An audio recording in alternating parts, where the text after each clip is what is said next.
सुप्रभात बच्चों। बेटा, हमने पार्ट 1 में सर्वनाम कर रहे थे। पार्ट 1 वीडियो में हमने 3 सर्वनाम कर लिए थे। आज हम उसका चौथा भेद करेंगे, संबंधवाचक सर्वनाम। जिस सर्वनाम से दूसरे संज्ञा या सर्वनाम से संबंध ज्ञात होता है अथवा जो प्रधान उपवाक्य से उसके आश्रित उपवाक्य को जोड़ता है, संबंधवाचक सर्वनाम कहलाता है। बेटा, इसमें ज़्यादातर जैसा करोगे वैसा भरोगे, जितना गुड़ डालोगे उतना मीठा होगा, जिसकी लाठी उसकी भैंस, जो मन लगा कर पढ़ता है वही पास होता है, बीच में कोमा लगा होता है।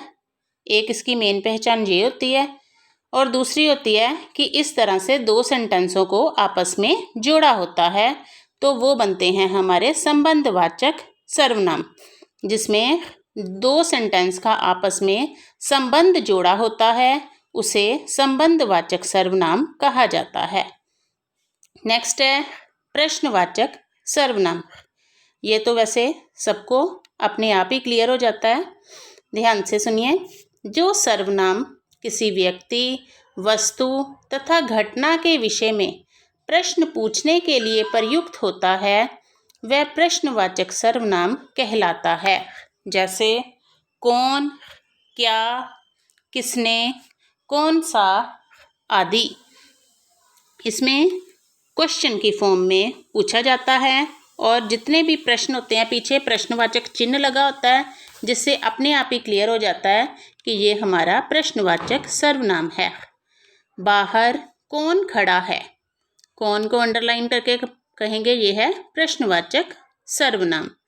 थैले में क्या है, क्या लगा है, प्रश्न पूछा है। कौन सी पुस्तक लाऊं, क्वेश्चन मार्क, कौन सी, प्रश्नवाचक सर्वनाम। शीशा किसने तोड़ा, क्वेश्चन पूछा गया है, क्वेश्चन मार्क भी लगा है, किसने, प्रश्नवाचक सर्वनाम। लास्ट भेद है हमारा निजवाचक सर्वनाम। जो सर्वनाम तीनों पुरुषों में निज अर्थात अपना, अपनेपन का बोध कराते हैं उन्हें निजवाचक सर्वनाम कहते हैं। जैसे स्वयं, आप, खुद, अपने आप आदि। ज़्यादातर ये 4 वर्ड ही हैं जो निजवाचक सर्वनाम में लगे होते हैं। स्वयं, आप, खुद, अपने आप। मैं अपने आप चला जाऊंगा। अपने आप जो है निजवाचक सर्वनाम है। तुम अपना काम स्वयं करो, स्वयं निजवाचक सर्वनाम। वे अपना काम खुद ही कर लेंगे, खुद निजवाचक सर्वनाम। इसके अलावा आप ये जो नीचे दिए गए हैं वर्ड, इनको रीडिंग ले लेना। ये भी आपको इन सर्वनाम के अंडर ही आते हैं। इसमें सभी सर्वनाम के अंदर बताया गया है कि कैसे वर्ड्स उसमें हो सकते हैं।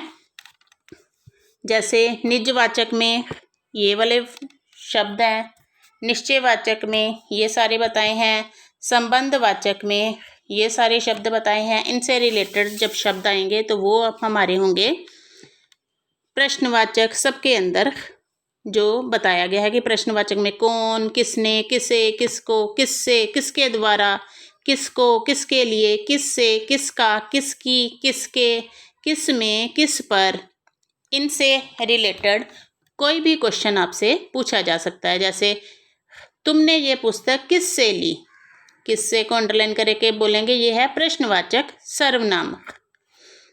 ये पुस्तक किसकी है, क्वेश्चन मार्क, किसकी को अंडरलाइन करके लिखेंगे ये है प्रश्नवाचक सर्वनाम। इसमें आपको प्रश्न उत्तर जो हैं वो नहीं आएंगे। इसमें आपको केवल ये वाली अभ्यास, ये एक्सरसाइज आपको आएगी जो ऊपर दी गई है। ये मैं आपको स्नैप होमवर्क में डाल दूंगी। ये वाली आएगी और इससे रिलेटेड कोई भी सेंटेंस आएगा जिसमें आपको अंडरलाइन करके बताना पड़ेगा कि ये कौन सा सर्वनाम है। सर्वनाम छांटकर उसका भेद बताना है आपने। ये लेसन के अंदर से भी आ सकता है या कोई और सेंटेंस भी आ सकता है जिसमें आपको बताना होगा। जैसा करोगे कॉमा वैसा भरोगे, कॉमे वाला है। जैसा वैसा एक दूसरे का संबंध है। जैसा वैसा लिख के इसे लिखेंगे ये है संबंधवाचक सर्वनाम। या इसके नीचे भी हम अंडरलाइन कर सकते हैं और आगे लिख सकते हैं संबंधवाचक सर्वनाम। आज के लिए इतना ही। धन्यवाद बेटा।